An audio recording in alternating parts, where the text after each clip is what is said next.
आज का दी Lalan top show हम एक सवाल से शुरू करना चाहते हैं।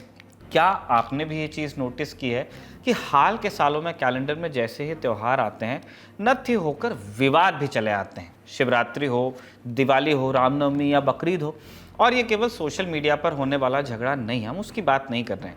बीती रामनवमी के बाद हमने बंगाल और बिहार में हिंसा की छोटी बड़ी घटनाएं देखी और राज्यों में भी देखी। सोशल मीडिया का विवाद तो शाश्वत बन ही गया है। अब कल आने वाला कल बकरीद मनाई जानी है।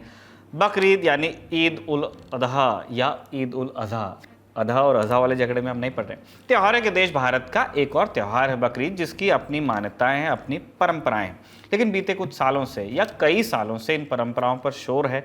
इसीलिए आज बड़ी खबर में हम बताएंगे बकरीद को लेकर कहां कहां विवाद है, बकरीद मनाने के पीछे कहानी क्या है, कुरान में इसका क्या जिक्र है, और पीठा पर इसे लेकर सिलेक्टिव चुप्पी के आरोप हैं तो उसका क्या तिया पाचा है। ये सारी बातें हम करेंगे ललन टॉप शो की बड़ी खबर में। नमस्कार, मैं हूं निखिल और आप देख रहे हैं दी ललन टॉप शो। बकरीद को लेकर हो रहे विवाद की कहानी इस बार हम मुंबई से शुरू करेंगे। मानसून की आमद होते ही यहाँ की बारिश में डूबी सड़कों के वीडियो खबरों में ठौर जमाए हुए हैं। लेकिन इन खबरों से अलहदा मुंबई का एक वीडियो आज चर्चा में रहा। पहले आप उसे देखिए, फिर आगे की आपको बात बताएंगे।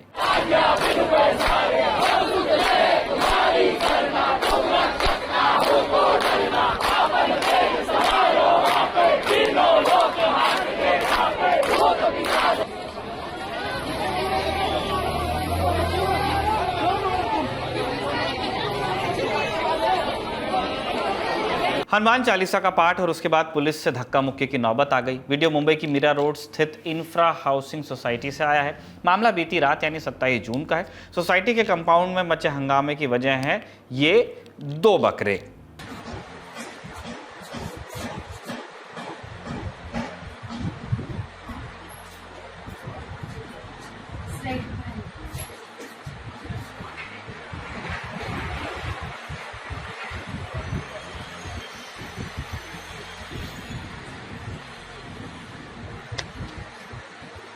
इन बकरों के मालिक मोहसिन शेख इसी सोसाइटी में रहते हैं। मोहसिन बकरीद पर इनकी कुर्बानी के लिए इन्हें लाए थे अपने फ्लैट में। इस बात की जानकारी और सीसीटीवी वीडियो बाहर आते ही और बकरों को सोसाइटी में लाने का विरोध शुरू हो गया। यहाँ रहने वाले कई लोग कंपाउंड में जुटे और देखते ही देखते हनुमान चालीसा का पाठ और जय श्री राम के नारे लगने लगे। मौके पर पहुंची पुलिस ने लोगों को शांत कराने की कोशिश की, लेकिन इस दौरान स्थानीय लोगों की पुलिस से कहा सुनी और झड़प का वीडियो भी कैमरों में रिकॉर्ड हुआ। सर वो लाया है, अगर कर दिया तो सर ये लाया है, बोला मैं हम ये पालने के लिए थोड़ी लाया है वो, यहाँ पे काटने के लिए लाया ना तो आप आपके गलत फहमी वही है कि यहाँ पे कोई स्लॉटरिंग नहीं होगा, नहीं होगा, पुलिस नहीं होगा, बस हुआ तो नहीं होगा, हुआ तो गुना दाखिल करके अरेस्ट होगा। हाँ बस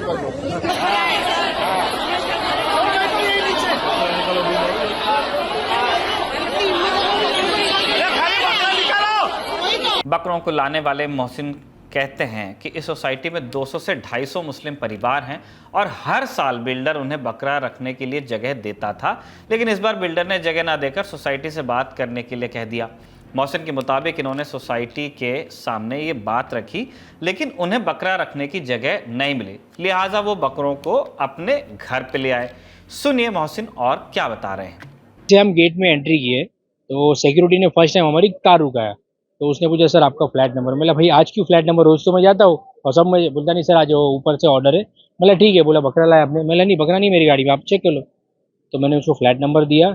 एक बंदा मेरे गाड़ी के पास आया, मेरी गाड़ी की कांच ठोका, मेरे को गाली देने लगा, बोलता तूने बकरा कैसे ले गया। मतलब सर मैं अगर बकरा लेके जा रहा हूँ सिक्योरिटी के सामने मैंने लेके गया, सोसाइटी में सीसीटीवी फुटेज आप वो सब चेक कर सकते हो, वो टाइम पे आपने मुझे अपोज क्यों नहीं किया। और आप जो कमेटी मेंबर जहाँ मीटिंग में आए थे उन्होंने बोला भाई हमारे यहाँ पर पेट पॉलिसी नहीं है और हम आपको रोक भी नहीं सकते। तो आज सर मैं मेरा बकरा जब लेके आया, सारी चीज़ किया, ये मॉब आके मुझे रुकाया तो मेरे से बदतमीजी से बात करने लगा और अंदर 200 से 300 लोग जमा थे। ठीक है, तो मैं बोला भाई आप लोग क्यों मुझे गाड़ी अड़ा रहे हो। तो मेरी वाइफ भी उतरी, भाई क्यों मेरे हस्बैंड की गाड़ी रुका रहे हो आप लोग। मैंने उनको पूछा कि भाई आप कौन होते हो मेरी गाड़ी रुकाने, आप कोई सिक्योरिटी सुपरवाइजर हो या लोकल पुलिस हो, कौन हो भाई आप, आपका मुझे आइडेंटिटी कार्ड दो। उतने में बदतमीजी मेरे से गाली से बात करने लगा। इंडिया टुडे से जुड़े जास खान की रिपोर्ट के मुताबिक लोगों को समझाते हुए पुलिस ने साफ कहा कि नियम के मुताबिक सोसाइटी में कुर्बानी नहीं दी जा सकती है। अगर ऐसा किया जाएगा तो हम केस दर्ज कर उसे गिरफ्तार करेंगे, लेकिन सोसाइटी में ऐसा कोई नियम नहीं है कि कोई आदमी बकरा घर में ला सके या नहीं। फिर हम लोगों की भावनाओं को देखते हुए बकरे को यहाँ से ले जाने के लिए कह देते हैं। वहीं कुर्बानी की बात पर मोहसिन का कहना है कि वो बकरीद पर कुर्बानी के लिए कत्ल खाने जैसी तय जगहों पर ही जाते हैं। बकरों को घर लाने पर मचे विवाद पर मोहसिन ने आरोप लगाया है कि स्थानीय लोगों ने उनकी पत्नी पर भी हमला किया और ये सब देखकर उनका 4.5 साल का बेटा इतना डर गया कि उसने पैंट में ही पॉटी कर दी। डर गया था बेचारा। फिलहाल मामले में पुलिस की कार्रवाई शुरू हो गई है। आज तक के संवाददाता दीपेश त्रिपाठी के मुताबिक मोहसिन और उनकी पत्नी ने सोसाइटी के 10 लोगों के खिलाफ एफआईआर दर्ज कराई है। अब स्थानीय लोगों की इस पूरे विवाद पर क्या प्रतिक्रिया है, आप वो सुन लीजिए। लोगों को सीसीटीवी से पता चला कि 2 बकरे सबके मना करने के बाद भी घर में ले आए हैं और इनके पीछे पीछे और लोग भी तैयार थे कि अगर इनको कोई बोलता नहीं तो उसके पीछे जो हम लोग भी 2-1 घंटे के अंदर में 50-60 बकरे या 100 सैकड़ों बकरे लाएंगे। उसके बाद जब लोग यहाँ पे नीचे उतरे और इनको रिक्वेस्ट किया तो इन लोगों ने क्या किया कि अपनी औरतों को आगे करके और इन्होंने फिर जाके पुलिस में कंप्लेन किया कि हमारे औरतों के साथ बदतमीजी किया जा रहा है और अनावश्यक में ये लोग वहाँ पे जो है मतलब माहौल ख़राब कर रहे हैं। जबकि यहाँ के सीसीटीवी का फुटेज दिया गया, वीडियो क्लिप दिया गया, कोई किसी के साथ कुछ बदतमीजी, हम लोग प्रेम से उनको समझा रहे थे। हम लोगों ने पीसफुली कहा कि है ना आप लोग है ना अपना बकरा लेके जाइए यहाँ से, हम लोगों को कोई ऑब्जेक्शन नहीं है, हम लोग कोई कुछ नहीं करेंगे। बट फिर भी वो लोग जबरदस्ती कह रहे थे कि नहीं हमको मोलेस्ट कर रहे हैं, हम पे मॉब लिंचिंग कर रहे हैं, ये कर रहे हैं वो कर रहे हैं। हम लोग वहीं पे खड़े थे सर, ऐसा कुछ भी नहीं हुआ था वहाँ पे। क्योंकि वो हमारी मानवीय भावनाओं को आहत करने वाला काम है। और कैसे यहाँ पे हमारे सोसाइटी में मंदिर है, रोज सुबह शाम यहाँ कीर्तन होता है, तो आपको जगह जो मिली है स्लॉटरिंग के लिए आप वहाँ कीजिए ना। जो जेपी ने सेलेस्ट के नीचे आपको जगह दी है स्लॉटरिंग के लिए, आप वहाँ करिए। लेकिन आप सोसाइटी में घरों में लेके आ रहे हैं, आज आप लेकर आएंगे, कल और 4 लोग लेके आएंगे। अब मुंबई से दिल्ली चले आते हैं। हम सब जानते हैं कि 29 जून को पूरे देश में बकरीद मनाई जाएगी। ये भी जानते हैं कि कल सरकारी छुट्टी रहती है। 27 जून की सुबह तक दिल्ली यूनिवर्सिटी के कर्मचारियों को भी यही लगता था कि बकरीद के मौके पर उनकी छुट्टी रहेगी, जाएंगे दोस्तों के यहाँ मटन खाने।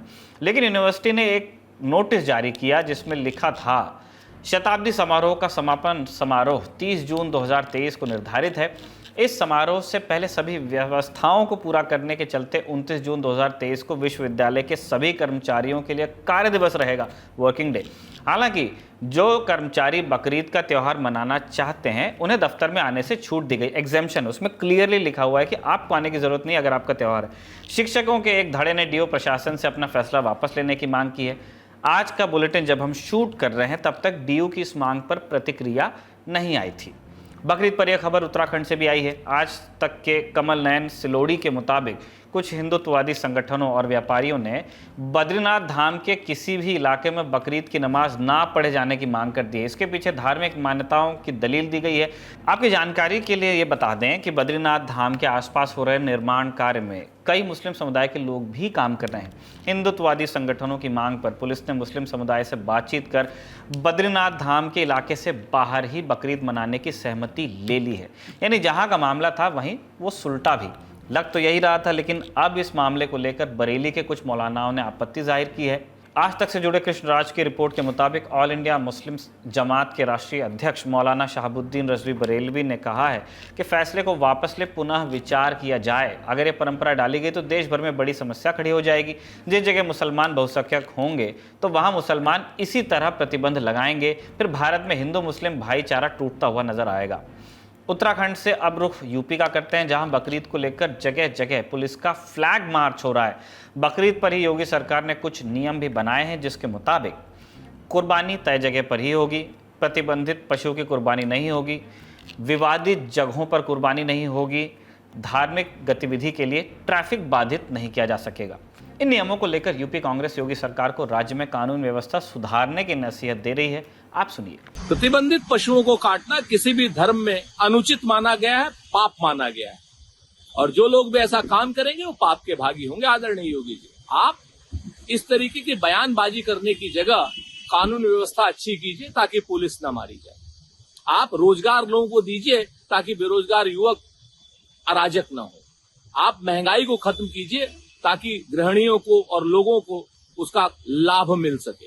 इन सारे आरोपों पे सत्ताधारी भारतीय जनता पार्टी क्या सोचती है, अब आपको वो सुनवाते हैं। उत्तर प्रदेश में प्रतिबद्ध हैं कानून का राज स्थापित करने के लिए और भाईचारा बना रहे। हम लोग सर्व सहमति से उत्तर प्रदेश में कहीं कोई दिक्कत न हो और कानून न टूटने पाए, इसके लिए हम लोग लगातार काम कर रहे हैं। बकरीद को लेकर यूपी के ADG law and order Prashant Kumar ने आज बताया है कि नमाज स्थलों के आसपास और संवेदनशील जगहों पर ड्रोन कैमरे और हाई रेजोल्यूशन सीसीटीवी कैमरे के माध्यम से निगरानी रखी जा रही है। पुलिस की तैयारियों को लेकर एडीजी ने और क्या जानकारियां दी, आप उन्हीं से सुनिए। दिनांक 29 जून को परंपरागत तरीके से पूरे उत्तर प्रदेश में मनाया जाएगा। इस दौरान कुल 33,340 ईदगाहों व मस्जिदों में नमाज अदा की जाएगी। उत्तर प्रदेश पुलिस ने इस संबंध में 2,213 संवेदनशील स्थान तथा हॉट स्पॉट्स चिन्हित किए हैं और इस संबंध में 2,416 पीस कमेटी की गोष्ठियां की गई हैं। ये तो हमने आपको हालिया घटनाक्रम बताया, मगर हर साल बकरीद आते ही एक और डिबेट शुरू होती है पशुओं के साथ क्रूरता पर, पर्यावरण पर पड़ने वाले प्रभाव पर, प्रदूषण और अलग अलग तरह की चिंताएं जताई जाती हैं। उस पर आएंगे, लेकिन सबसे पहले ये समझ लेना ज़रूरी है कि बकरीद या ईद उल अजहा त्यौहार ये जो है उसको मनाने के पीछे की परंपरा कहाँ से आती है। इसके लिए हमने बात की इस्लाम को समझने वाले स्कॉलर मुहिदुद्दीन गाजी से। सुनिए उन्होंने क्या कहा। एक प्रॉफिट थे बहुत पहले जिनका नाम अब्राहम था, या इब्राहिम हम कहते हैं, अब्राहम भी कहते हैं। तो अब्राहम को अल्लाह ताला ने कई इम्तिहान लिए, उनके कई परीक्षा ली। उसमें से एक परीक्षा ये थी कि अपने जवान बेटे को कुर्बान करो। ये परीक्षा जब वो करने चले तो जाहिर है कि अल्लाह को ये पसंद नहीं है कि कोई इंसान को ज़िबा करे, लेकिन परीक्षा के लिए उनसे कहा गया था और जैसे उन्होंने लिटाया ज़िबा करने के लिए, अल्लाह ताला ने उनको रोक दिया और ये कहा कि नहीं, तुम्हारा परीक्षा पूरी हो गई और तुम मतलब पक्के बिलीफ वाले हो और अब जो है तुम, ये काफी है, तुम जो हो पास हो गए। अब इसके बाद इसी की यादगार में ये गोया कि उसके बाद से ये सिलसिला शुरू हुआ कि सब लोग जो है उसी डेट को, जिस डेट को वो जो परीक्षा का जो वाकया हुआ था, उसी डेट में, जो कि चांद के लिहाज से 12वें महीने का 10वां दिन है, उस डेट को सब लोग जो है वो उसको याद करते हुए जानवर की कुर्बानी करेंगे। वो जानवर भी तय हैं कि कौन कौन से जानवर की कुर्बानी होगी, तो उन जानवरों की कुर्बानी करेंगे। तो उन जानवरों की कुर्बानी की जाती है और उस कुर्बानी में यह है कि वो जो गोश्त उस दिन जो कुर्बानी होगी, यानी साल भर तो जो हम गोश्त ज़िबा करते हैं और गोश्त खरीदते हैं या खाते हैं, उस दिन जो कुर्बानी होगी उसका गोश्त का एक बड़ा हिस्सा यानी 1/3 वो बिल्कुल गरीब लोगों में तकसीम किया जाएगा और 1/3 जो है वो आम लोगों में तकसीम किया जाएगा और 1/3 जो है वो अपने खाने के लिए रख लिया जाएगा। हमने जानकारों से ये भी समझा कि कुरान में बकरीद का क्या स्थान है, टेक्स्ट क्या कहता है इस त्योहार के बारे में। असल में क्या है कि एक बिलीफ है और उसके बाद फिर एक कहानी है, एक बिलीफ है और एक स्टोरी। तो बिलीफ ये है कि जिसने, यानी जो क्रिएटर है, जिसको हम अल्लाह भी कहते हैं, ईश्वर भी कहते हैं, तो अल्लाह हो या ईश्वर हो, नाम ये अलग अलग हैं, क्रिएटर एक ही है सबका। उसने सबके जितने भी यहाँ पर जानदार पाए जाते हैं उनके लिए खाने का इंतजाम किया है। एक तो उसने पैदा किया है, पैदा करने के बाद फिर खाने का इंतजाम किया। तो खाने का इंतजाम उसने अलग अलग किया है। कुछ जानदारों के लिए उसने वेजिटेरियन का, सब्जियों का इंतजाम किया है कि वो घास खाएंगे, सब्जी खाएंगे, और कुछ के लिए उसने गोश्त का इंतजाम किया है। तो बकरी जो है वो घास खाती है और शेर जो है वो गोश्त खाता है। और इंसानों को भी उसने पैदा किया है, बनाया है, तो इंसानों के लिए उसने हमारे बिलीफ के मुताबिक उसने जो है वो कुछ जानवरों को खाने की इजाजत दी है और कुछ पौधों को या सब्जियों को खाने की इजाजत दी है। तो सब्जियां और जानवर दोनों को खाने की इजाजत दी गई है इंसान को।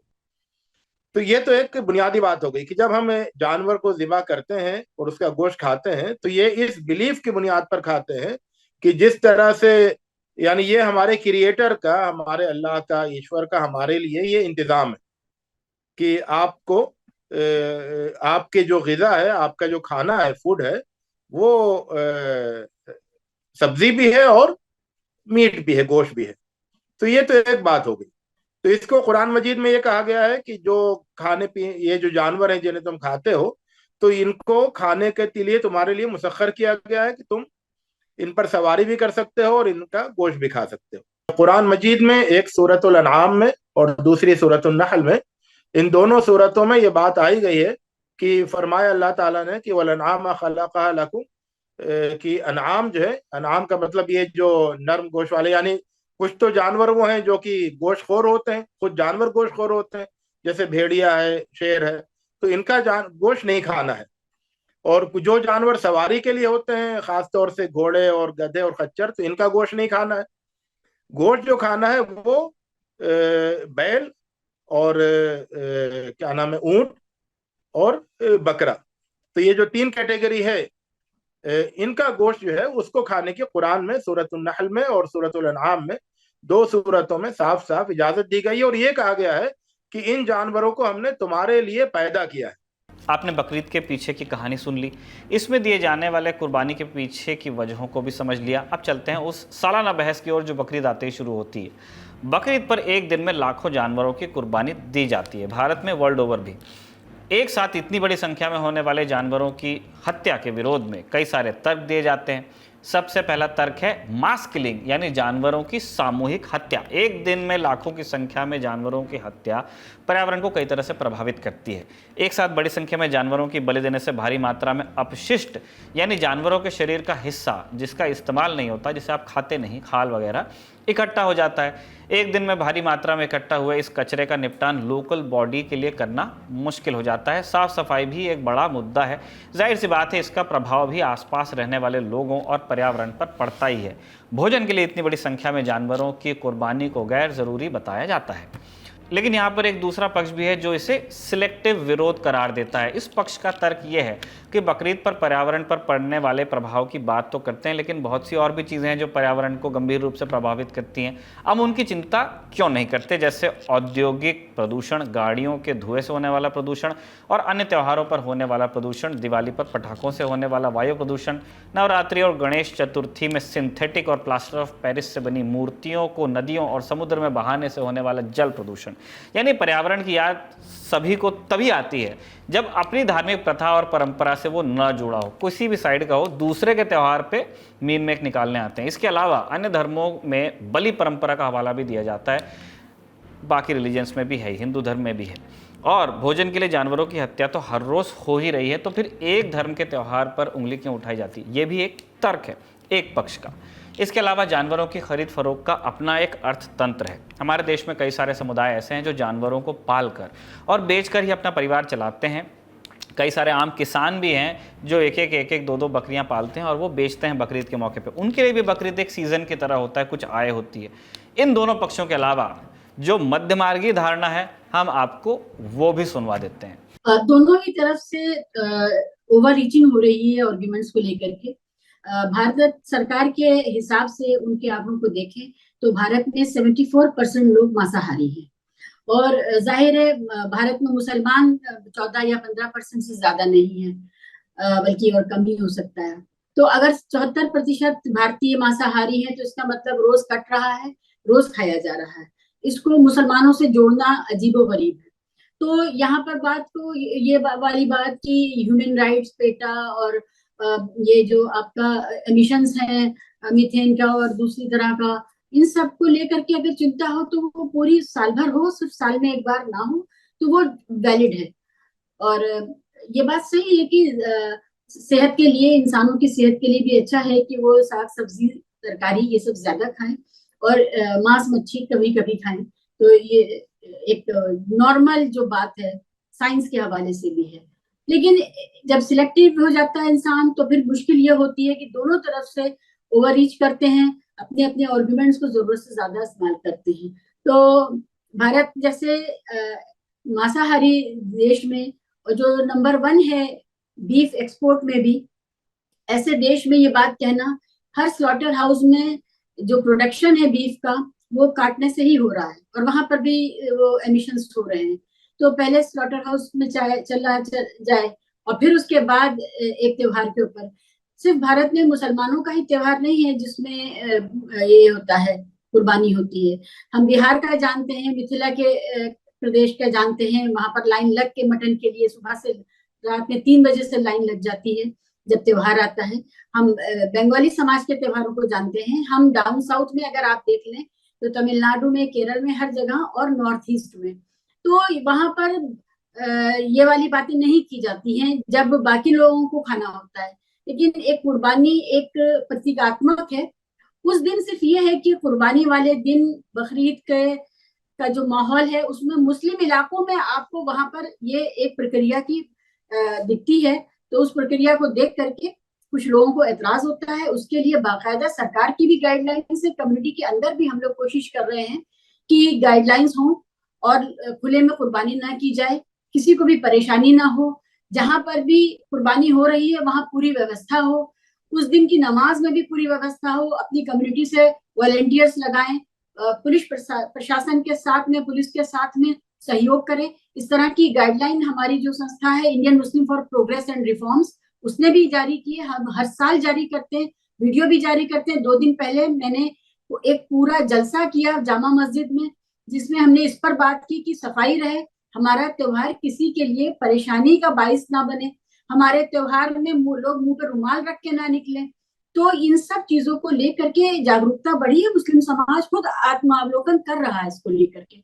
लेकिन यहाँ पर मैं जोड़ना चाहूंगी कि शहरी जिंदगी के जो दबाव हैं उसमें अब खुले मैदान नहीं बचे हैं, ऐसे घर नहीं बचे हैं जिनके बड़े आंगन हो, और लोग सोसाइटीज में रहने लगे हैं। तो ऐसी जगहों पर रहने वाले मुसलमानों को इस बात का एहतियात करना चाहिए कि जो आपके पड़ोसी हैं, जो हमसाए हैं, उनकी जो सेंसिटिविटी है और सेंसिबिलिटी है उसको आप किसी भी तरह से तकलीफ ना दें। हमें समझना होगा कि ये एक बहुत ही कॉम्प्लिकेटेड मसला है, इसका कोई त्वरित समाधान भी नहीं है। ये केवल एक त्यौहार की बात नहीं, इससे सीधे सीधे लोगों के खाने पीने का तौर तरीका कटघरे में खड़ा हो जाता है, परंपराएं कटघरे में खड़ी हो जाती हैं। इसमें एक पार्टी है पीटा भी, people for ethical treatment of animals. एक अमेरिकी पशु अधिकार NGO है। ये है पेटा इंडिया पर यह आरोप है कि उनका एक्टिविज्म केवल हिंदू त्योहारों के खिलाफ है। वो होली और दिवाली पर पानी की बर्बादी और प्रदूषण को लेकर चिंता जाहिर करते हैं, लेकिन बकरीद पर उन्हें पशुओं की याद नहीं आती है। हमारा तर्क नहीं है, ये कुछ पक्ष लगाते हैं। पेटा का पक्ष जानने के लिए हमने उन्हें फ़ोन किया, उनसे बात हम कर नहीं पाए, पर आज उनका एक ट्वीट आया है जो उनका पक्ष रखता है। पेटा ने ट्वीट किया है कि क्या आप चाहते हैं कि भारत में पशुओं की बलि बंद हो? Prevention of cruelty to animals PCA act 1960 की धारा 28 को हटाने की याचिका पर दस्तखत करें। ये धारा धार्मिक प्रैक्टिस के लिए जानवर की बलि की अनुमति देती है। इसका मतलब भारत का कानून रिलीजियस पर्पस से आप अगर बलि देना चाहें तो किसी जानवर की बलि दे सकते हैं, ये अलाउड है। इसी के खिलाफ पेटा कैंपेन कर रहा है। पेटा का रुख इसके खिलाफ बहुत पहले से साफ है, विपक्ष में वो इसके हैं, इस कानून के। हमारा क्या पक्ष है? जैसा हमने कहा, मसला जटिल है, सारे स्टेक होल्डर्स का पक्ष लिया जाए। एनिमल राइट्स एक्टिविस्ट्स और रिसर्चर आलोक हिसारवाला और कृष्णा उन्नी हरी ने स्क्रॉल में लिखा था कि पशु बलि पर बहस को नफरत फैलाने का हथियार नहीं बनाना चाहिए। उन्होंने ये भी कहा कि एक जटिल मुद्दा है ये और इसमें बातचीत की ज़रूरत है। बातचीत न हुई तो ये पशु और मानव दोनों समुदायों के लिए हानिकारक होगा। इसी नोट पर हम द ललन टॉप शो की इस किस्त को कंक्लूड कर रहे हैं। आप देखते रहिए द ललन टॉप।